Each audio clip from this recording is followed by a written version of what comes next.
ನಿಮ್ಮನ್ನು ಕಂಡಾಕ್ಷಣ ಓಡೋಡಿ ಬಂದವಳಿದ್ದೇನೆ. ಆಸ್ತಿಗಳನ್ನು ಕಾಣ್ತಾ ಇದ್ದೇನೆ. ತಮ್ಮೊಳಗೆ ತಾವು ಮುಗುಳುತ್ತಾ ಇದ್ದೀರಿ. ಹೌದು. ಏನೋ ಒಂದು ಯೋಚನೆ ಮಾಡ್ತಾ ಇದ್ದೀರಿ. ನಗುವುದು ಸ್ವಾಭಾವಿಕ. ಆದ್ರೆ ಯಾವುದೇ ಒಂದು ನಗುವಿಗೂ ಕಾರಣ ಅಂತ ಬೇಕು ತಾನೇ.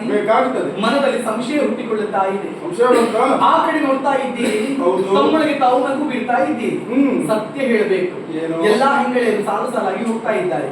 ಅದರಲ್ಲಿ ಯಾರು ಮುಂದಿನವಳ ಹಿಂದಿನವಳ, ಆ ಕಡೆಯವಳು ಈ ಕಡೆಯವಳ, ಅಥವಾ ಕಾಣುವಂತಹ ಮಧ್ಯದವಳ, ಆವನಾರಿಯ ಮೇಲೆ ಮನವಾಯಿತು ನಿಮಗೆ ಈ ರೀತಿ ನಗಲಿಕ್ಕೆ ಕಾಂತಪೇಳ ನನಗೆ.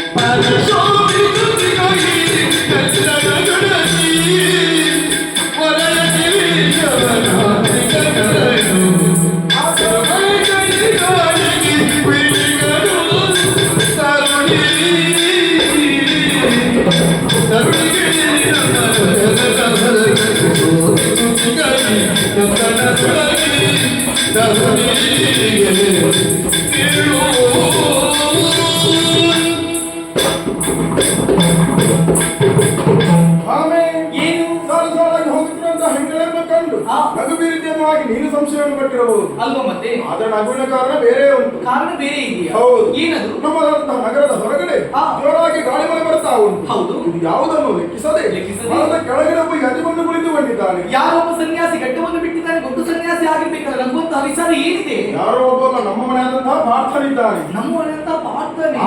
ಆತನಿಗೆ ಯತಿಯ ವೇಷವನ್ನು ಮಾಡಿಸಿದವ ನಾನಿದ್ದೇನೆ. ಹೌದು ಸ್ವಾಮಿ.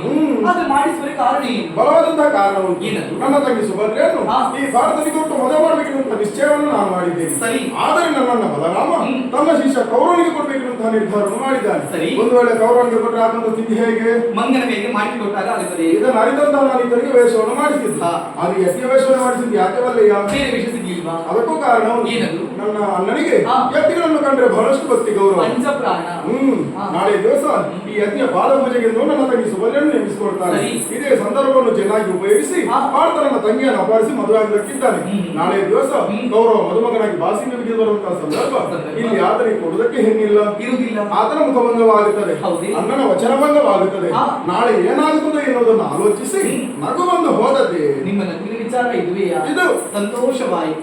ಅಂತೂ ನಿಮ್ಮ ಈ ಸಣ್ಣ ನಗುವಲ್ಲಿ ನಮ್ಮ ಸುಭದ್ರೆಯ ಮದುವೆಯ ಚಂದವನ್ನು ನಾವು ಕಾಣುವ ಹಾಗಾಯ್ತಲ್ಲ.